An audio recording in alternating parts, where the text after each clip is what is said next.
suldaan seraar ha macneeyo 275 ujeedadeeda iyo waxa ka dambeeya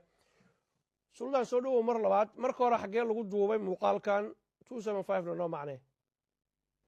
waa mahadsantahay walaalkay muuqaalkan quruxda badan waxaa lagu soo duubay ceergaabo lagu soo duubay weliba gudmo biyo cas meesha ay biyuhu ka dhacayaan yaa lagu soo duubay micnaheeda haddii aan u guda galo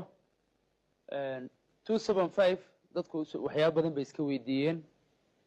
haddaan anagu mar aan fanaaniin nahay waxaan u taagannahay ka turjumista shacabkayaga iyo bulshada aan fanaaniinta u nahay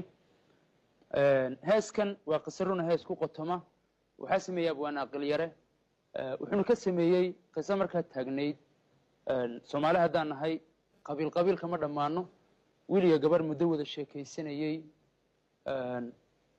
ayaa la isu diiday arrin qabiil